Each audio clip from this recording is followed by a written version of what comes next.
Should I cut out the family? No more Mr. Nice Guy. Why your partner disrespects you and how you have the power to influence a different lifestyle, a different adventure for your marriage. Will this work for me? Stop sending miles of text messages. Your wife withholding sex from you. Truth, integrity, moving fast, and sound decisions. Should I cut out the family? Welcome to Morrow Marriage Podcast, guys, where the answer is fucking if you need to, then yes, you cut them out. We are big believers in this topic.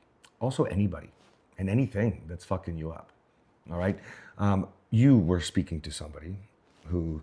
I was speaking to a woman who's working very hard. So you guys know that we work with, there's a women's program where women come in to do the work that their husband is not interested in doing. Men, same thing. They come in, their wife is leaving them or not interested in doing the work. Or we get the couples and that's glorious. When we get the couples, it's amazing because both people are willing to do the work. But our business model is based on just helping one person influence the other person. So in this woman's case, she's doing the work. Her husband is dead set on divorcing her. She is fighting I like to say fighting the good fight. She is doing it. She's recognizing that the reason that he's divorcing her is because of the woman that she used to be.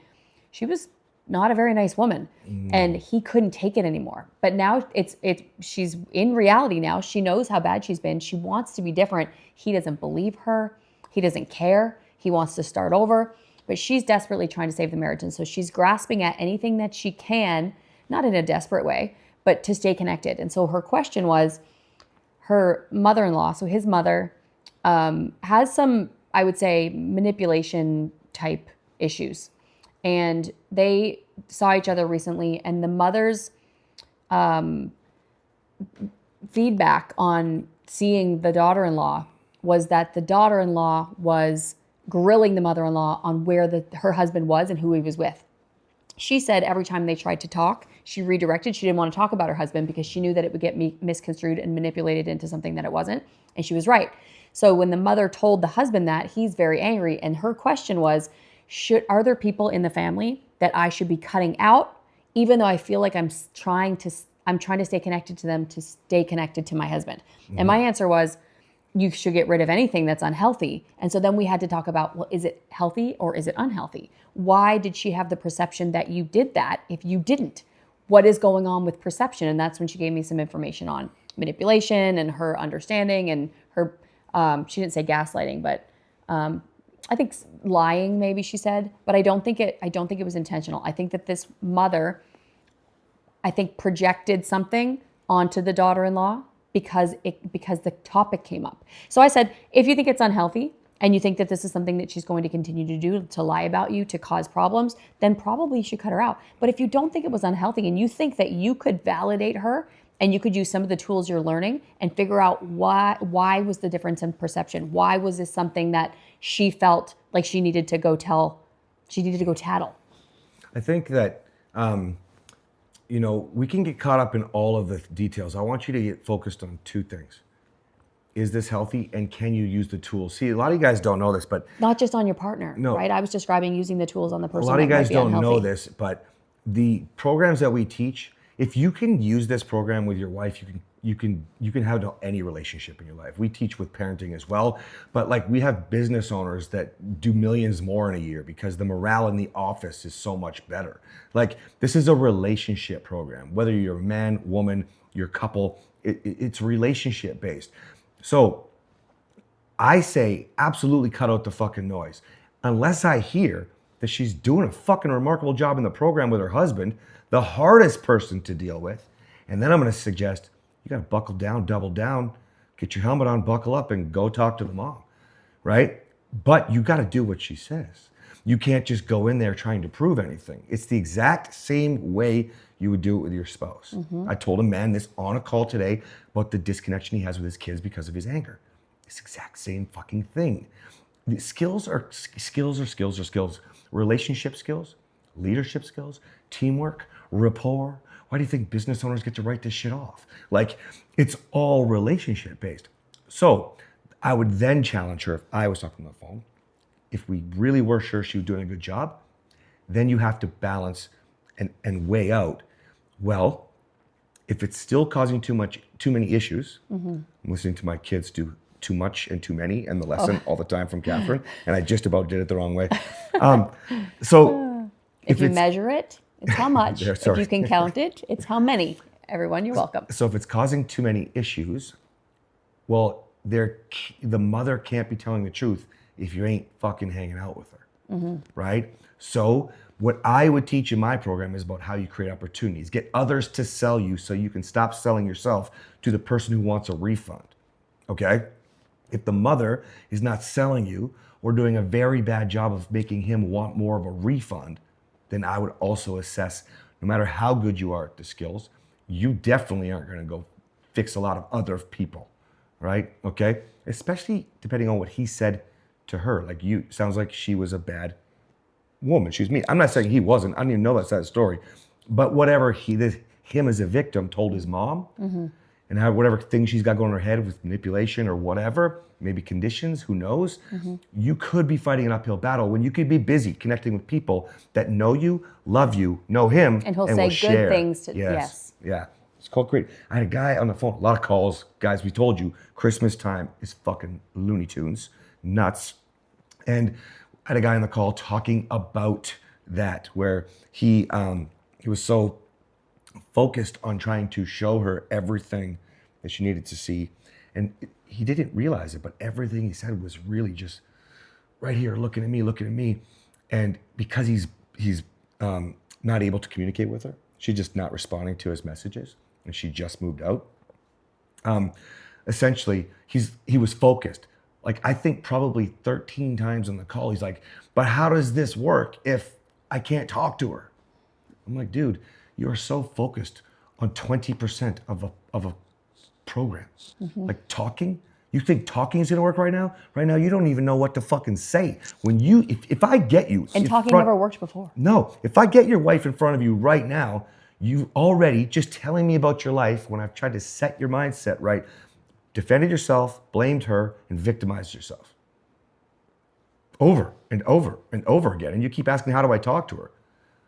That's what, remember I said before, like if you're reading a book, you're in a program, listening to our podcast, that's not implementation. And certainly if I'm on a phone call with you, showing you, hey, if I'm your wife, dude, right now you didn't answer my question. You just made yourself out like it's just been a shitty life and the world is against you for 2 years and you just made me carry you. You didn't even answer my questions, dude. I'm not a priority. I'm not, like, over the time with all this defensiveness, I'm not safe. You know, and we can start to build on all the bad shit that happened with that. You know what I mean? Yeah.